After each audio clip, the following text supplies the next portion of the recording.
Hai guys, welcome back ke kelompok 3 STKD Perbanas. Kali ini kelompok kita akan membahas mengenai regulasi fintech. Oleh itu, dipahami baik-baik ya, semoga ilmunya bermanfaat. Terima kasih, selamat menikmati. Kali ini kita akan membahas KYC dan regulasi fintech.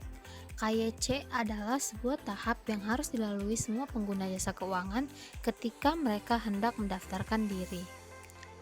KYC atau Know Your Customer adalah sebuah aturan yang diterapkan institut jasa keuangan untuk mengetahui identitas nasabah mereka. Fungsi KYC sendiri adalah untuk mengetahui identitas, contohnya nama, domisili, dan tanggal lahir, penghasilan, contohnya gaji dan tunjangan, tanggungan, contohnya istri dan anak, aset berharga, contohnya HP, mobil, rumah, deposito, dan lain-lain, pajak, contohnya status wajib pajak, dan status kredit, contohnya BI checking. Proses atau tahapan KYC sendiri adalah pertama, swafoto dengan liveness detection, yang kedua, mengambil foto KTP dengan OCR, ketiga, pengenalan dan komparisi data. Tujuan KYC sendiri adalah yang pertama, untuk menghindari pencucian uang, yang kedua, dengan adanya KYC biaya akan menjadi lebih murah, yang ketiga, proses pengenalan akan menjadi lebih cepat dan terkoneksi dengan API Dukcapil. Aturan KYC. KYC diatur pada Undang-Undang Nomor 15 Tahun 2002 tentang tindak pidana pencucian uang. Diatur pula pada Peraturan Bank Indonesia Nomor 3/PBI/2001 tentang penerapan prinsip mengenai pelanggan atau Know Your Customer Principle.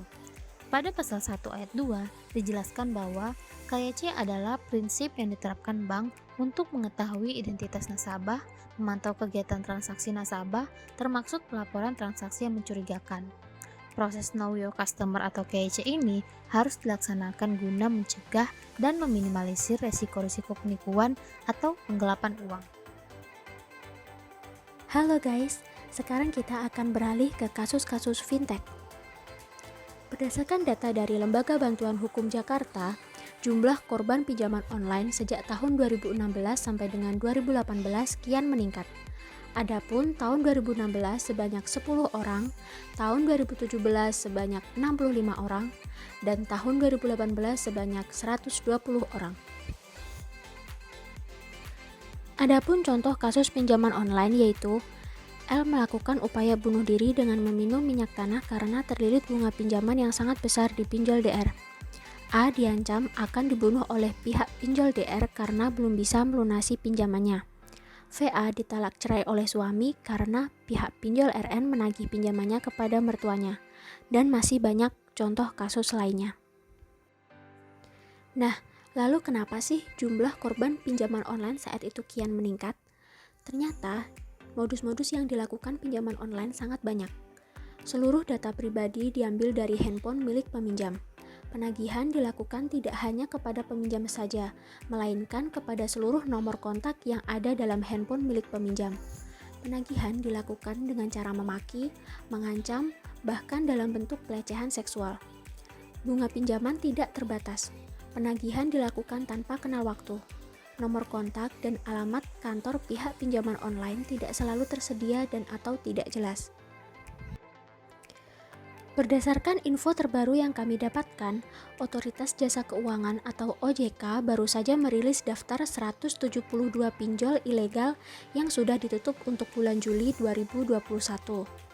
Menurut Satgas Waspada Investasi OJK, 172 pinjol ilegal ini beredar secara digital melalui penawaran lewat SMS, aplikasi gawai, dan di internet yang berpotensi merugikan masyarakat karena bunga dan tenggat pinjaman yang tidak transparan, serta ancaman dan intimidasi dalam penagihan.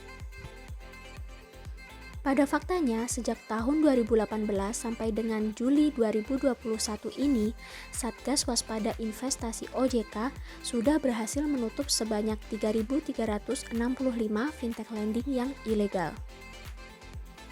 Mengapa fintech menjadi perhatian OJK? Yang pertama, stabilitas. untuk memastikan stabilitas sektor jasa keuangan. Yang kedua, inklusif. Inklusi keuangan yang menjangkau seluruh lapisan masyarakat, memberikan literasi dan efektif serta efisien. Yang ketiga, kontributif. Kontribusi pada perekonomian nasional dan pencegahan pencucian uang dan pendanaan terorisme. Mengapa fintech penting untuk menjadi diperhatikan? Yang pertama, peningkatan 20% angka inklusi keuangan mampu mengurangi angka pengangguran sebesar 1,4%. Yang kedua, peningkatan 1% angka inklusi keuangan mampu meningkatkan GDP sebesar 0,03%. Yang ketiga, meningkatkan pertumbuhan UMKM. Serta yang keempat, 97% pekerjaan di Indonesia berasal dari UMKM. Peraturan Financial Technology. Peraturan mengenai inovasi keuangan digital ini diatur dalam beberapa peraturan, di antaranya peraturan mengenai peer-to-peer lending diatur di dalam Peraturan OJK Nomor 77 Tahun 2016. Peraturan mengenai inovasi keuangan digital lainnya, baik itu berupa lembaga jasa keuangan maupun non-lembaga jasa keuangan, diatur di dalam Peraturan Otoritas Jasa Keuangan Nomor 13 Tahun 2018. Peraturan mengenai sistem pembayaran dalam inovasi keuangan digital diatur di dalam Peraturan Bank Indonesia Nomor 19 Tahun 2017. Dalam menjalankan tugasnya, Bank Indonesia dan Otoritas Jasa Keuangan tentunya memiliki perbedaan tugas. Tugas Bank Indonesia yaitu menetapkan dan melaksanakan kebijakan moneter, mengatur dan menjaga sistem pembayaran, serta menjaga stabilitas sistem keuangan. Sementara, tugas Otoritas Jasa Keuangan diantaranya mewujudkan terselenggaranya seluruh kegiatan di dalam sektor jasa keuangan secara teratur, adil, transparan, dan akuntabel, mewujudkan sistem keuangan yang tumbuh secara berkelanjutan dan stabil, melindungi kepentingan konsumen dan masyarakat. Tugas ini disebut juga 3M, yaitu mengatur, mengawasi, dan melindungi. Lalu, apa saja perbedaan bank, multifinance, dan fintech? Bank, multifinance, dan fintech memiliki perbedaan dari beberapa aspek, diantaranya sumber dana, layanan, pengawas, lembaga penjamin, penyaluran pinjaman, risiko penyaluran pinjaman, dan total penyaluran pinjaman. Rincian perbedaan dari berbagai aspek tersebut tersaji pada tabel berikut ini.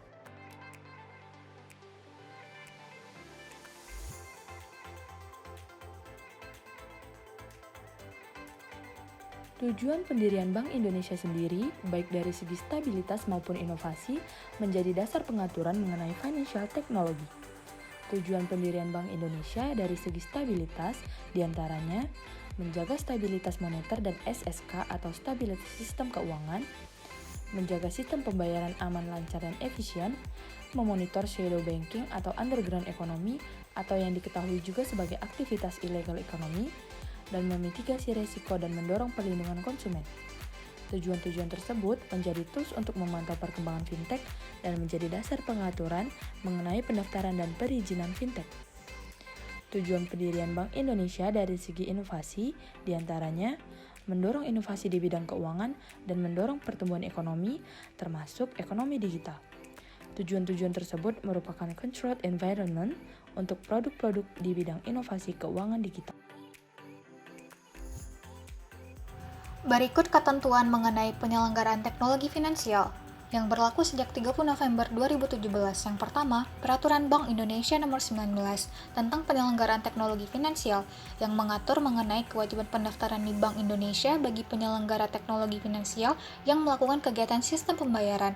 Yang kedua, Peraturan Anggota Dewan Gubernur Nomor 19/14 tentang ruang uji coba terbatas atau regulatory sandbox. Yang ketiga, Peraturan Anggota Dewan Gubernur Nomor 19/15 tentang tata cara pendaftaran, penyampaian informasi, dan pemantauan penyelenggaraan teknologi finansial. Pengaturan Bank Indonesia dalam teknologi finansial mengatur 5 hal. Yang pertama, prinsip umum mengenai perlindungan konsumen, manajemen risiko, dan kehati-hatian. Yang kedua, ruang lingkup mengenai pendaftaran regulatory sandbox, perizinan dan persetujuan, serta pemantauan dan pengawasan. Yang ketiga, kewajiban pendaftaran. Penyelenggara teknologi finansial dalam bidang sistem pembayaran harus mendaftarkan ke Bank Indonesia serta wajib melaporkan data transaksi dan informasi lainnya. Yang keempat, menaati ketentuan APU PPT atau anti pencucian uang dan pencegahan pendanaan terorisme. Yang kelima, virtual currency. Berdasarkan peraturan Bank Indonesia, virtual currency bukan alat pembayaran yang sah, sehingga semua penyelenggara teknologi finansial dilarang untuk melakukan transaksi menggunakan virtual currency. Tujuan pengaturan ini, Bank Indonesia mengatur penyelenggaraan teknologi finansial untuk mendorong inovasi di bidang keuangan dengan menerapkan prinsip perlindungan konsumen serta manajemen risiko dan kehati-hatian guna tetap menjaga stabilitas moneter, stabilitas sistem keuangan, dan sistem pembayaran yang efisien, lancar, aman, dan handal. Baiklah, di sini saya akan menjelaskan mengenai basis teknologi fintech. Jadi, basis teknologi fintech itu ada 6. Yang pertama adalah Big Data Analysis, yang kedua ada Cloud Infrastructure, yang ketiga ada Blockchain, ada Biometrics, Cyber Security, dan juga ada Artificial Intelligence. Dari keenam basis teknologi fintech ini akan menghasilkan produk keuangan yang inovatif disruptif. Apa itu inovatif disruptif? Jadi inovasi disruptif itu ada inovasi yang bisa membuat pasar baru atau menggunakan pasar yang lama dengan ide-ide yang lebih segar dan inovasi yang sesuai dengan kebutuhan konsumen. Nah, contoh-contoh hasil dari adanya inovasi disruptif ini adalah yang pertama, adanya Robo-Advisor. Robo-Advisor adalah teknologi yang dapat membantu merancang portofolio investasi yang optimal berdasarkan umur, profil, dan tujuan hidup penggunanya secara otomatis. Kemudian yang kedua, ada crowdfunding. Crowdfunding adalah sebuah bentuk pendanaan untuk mereka yang membutuhkan dana dalam menjalankan usahanya, di mana pendanaan tersebut terkumpul dari beberapa orang. Pendekatan ini memanfaatkan upaya kolektif dari sejumlah individu secara online menggunakan sebuah platform atau media sosial yang bernama crowdfunding sebagai alat untuk menjangkaunya. Kemudian yang ketiga, adanya blockchain teknologi.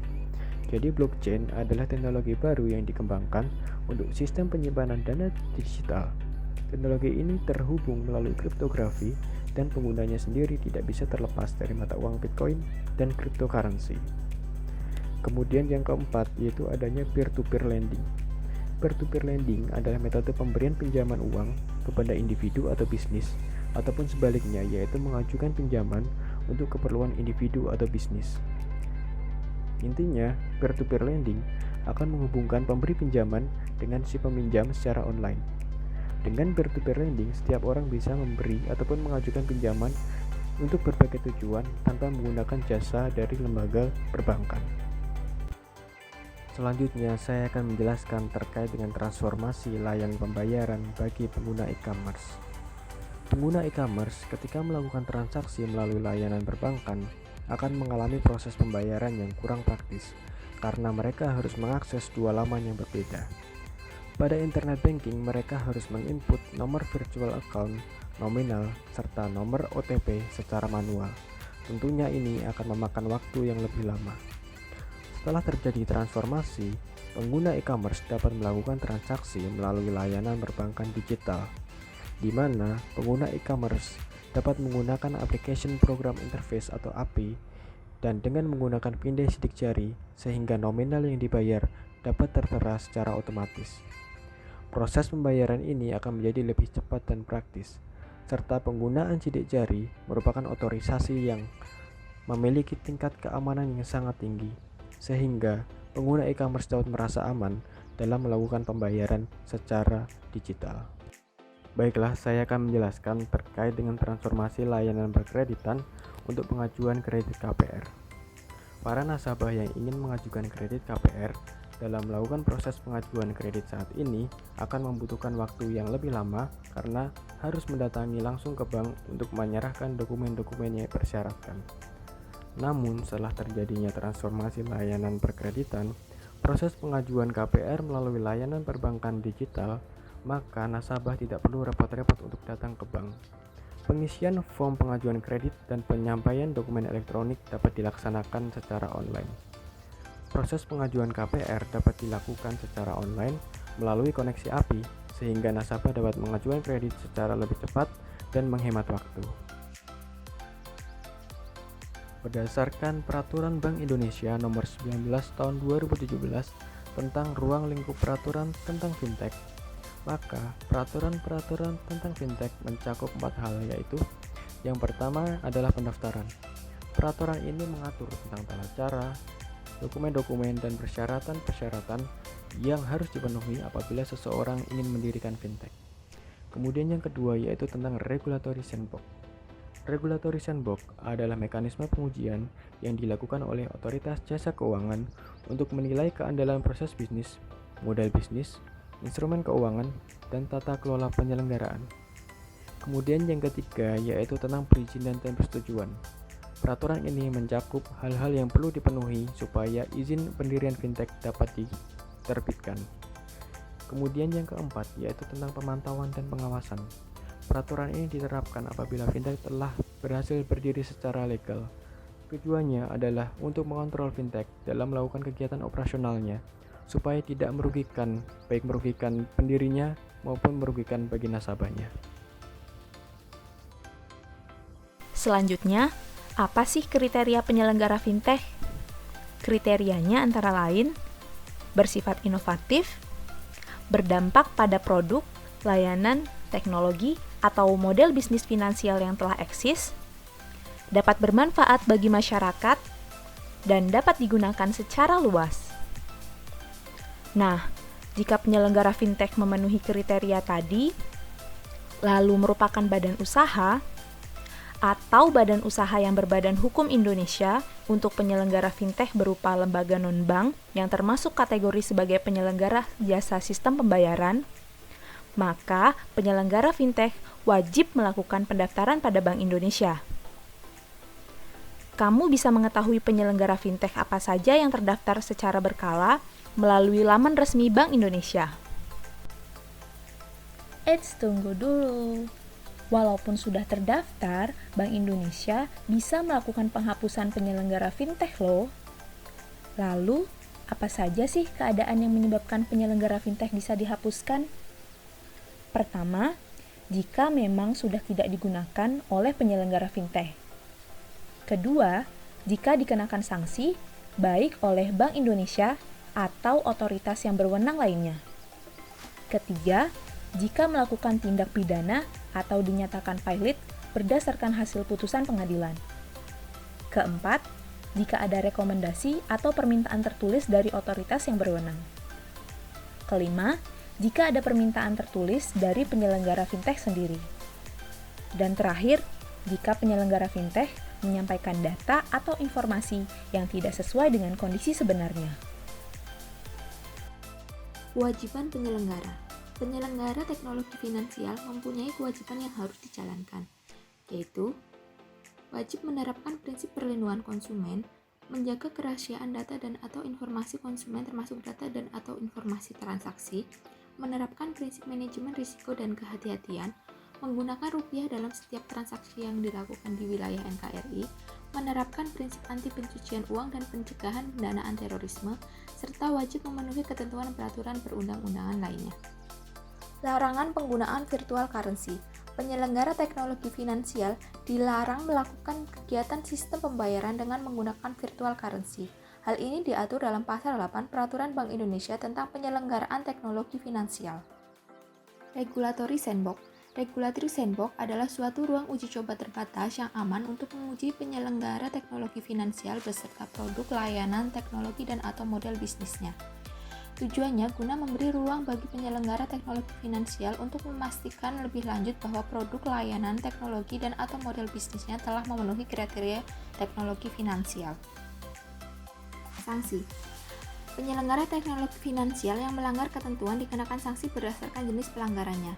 Jenis pelanggaran tersebut diatur dalam Pasal 5 ayat 1, 5 ayat 4, 8 ayat 1-3, 12 ayat 3-4, 16 ayat 2, Pasal 18, Pasal 20 ayat 1-3, dan Pasal 26. Jenis sanksi yang diberikan dapat berupa tindakan tertentu, denda, pencabutan izin, teguran tertulis, penghentian kerjasama, penghentian kegiatan usaha, penghapusan, dan penghentian sementara.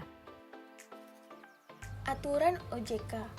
OJK mempunyai peran penting dalam mengawasi industri fintech, sehingga OJK mengeluarkan beberapa aturan-aturan atau regulasi yang diharapkan dengan adanya regulasi ini, industri fintech, peer-to-peer lending dapat bertumbuh dan bisa jadi alternatif sumber pembiayaan baru bagi masyarakat. Latar belakang dibuatnya regulasi ini adalah karena makin pesatnya jumlah penyelenggara fintech startup. Pertumbuhan yang begitu cepat ini perlu diantisipasi.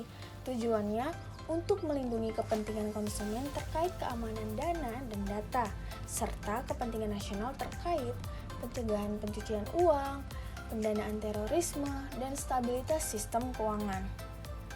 Upaya penertiban yang dilakukan oleh OJK adalah sebagai berikut. Pertama, melakukan edukasi dan sosialisasi kepada seluruh masyarakat Indonesia terkait industri financial teknologi. Kemudian, melakukan panggilan kepada perusahaan fintech yang tidak berizin dan memastikan perusahaan fintech melakukan pendaftaran sebelum beroperasi. Berikut beberapa keputusan Satgas Waspada Investasi. Yang pertama, semua fintech peer-to-peer lending yang beroperasi wajib terdaftar di OJK. Yang kedua, fintech peer-to-peer lending yang tidak terdaftar harus menghentikan kegiatannya.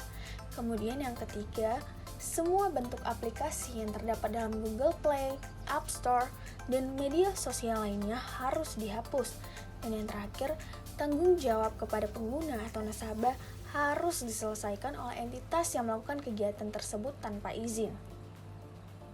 Kemudian, tindak lanjut yang dilakukan oleh OJK terhadap perusahaan-perusahaan fintech peer-to-peer lending yang tidak terdaftar adalah melakukan pengumuman kepada media massa daftar nama fintech peer-to-peer lending yang tidak terdaftar.